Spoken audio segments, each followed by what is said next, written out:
Bago po ako umuwi sa bahay, samahan niyo na po muna ako maglinis dito sa my boarding.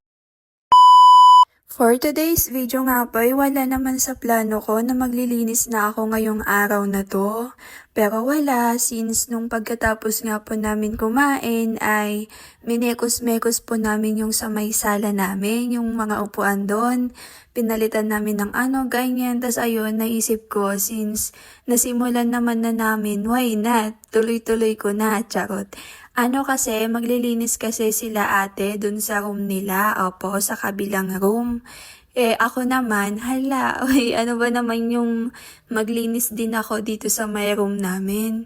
Kaya yun, since busy naman po sila, ayan, nakakaya naman kung sila lang yung charot. Hindi parang nainggit ako, kaya yun, naisip ko na ngayon na lang din ako maglilinis dito.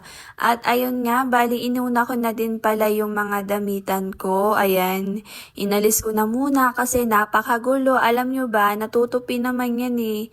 Nagugulo lang po talaga kapag kumukuha ako ng mga damit ko. Kaya ayan, bali pinunasan ko na muna at ibabalik ko na nga din po. Bali tinupi ko lang naman isa-isa.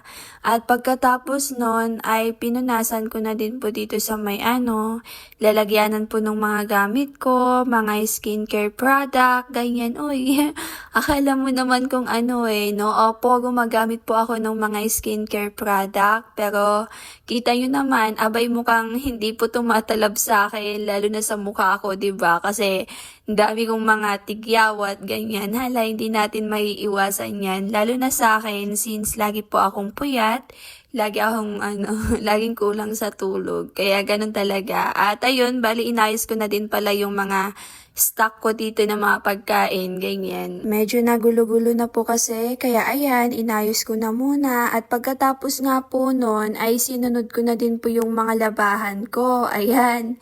Bali, napahingi na nga din pala ako ng plastic kila ate, panglagay dyan sa mga labahan ko, mga bihala, hindi ako nakapaglaba, charot.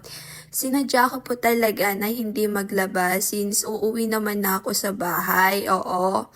Iuuwi ko yung mga labahan ko na yan para naman malabhan ng tunay. Yun din po yung isa sa mga dahilan kung bakit po ako naka-short. Uy, ayan o, diba naka-short na ako dyan sa part na yan. O, baka kasi no.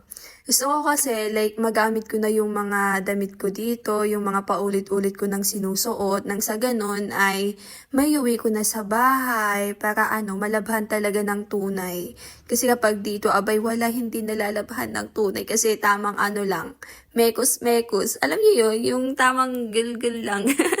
Ganun. Kaya yan, iuwi ko na muna. Ang dami ko nga pong labahan eh. Ayan kitang-kita nyo naman 'di ba sa isang bag na malaki ay labahan lang po talaga yung laman nun mga bi.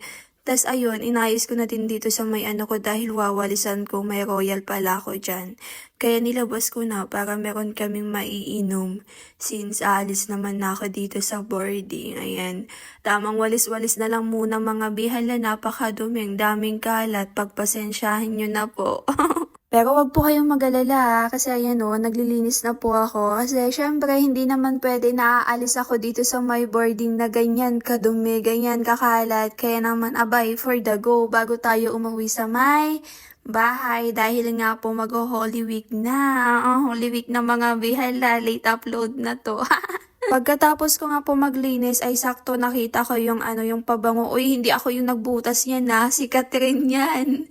Pero ayan, lalagyan ko nga po ng Downy kasi, sinabi ko kasi na parang kailangan namin ng yun, alam niyo yun, yung pang spray, ganyan, para bumango yung paligid, ganyan. Hala, talaga naman. At ayun, hanggang dito na nga lang po, papahinga na muna ako.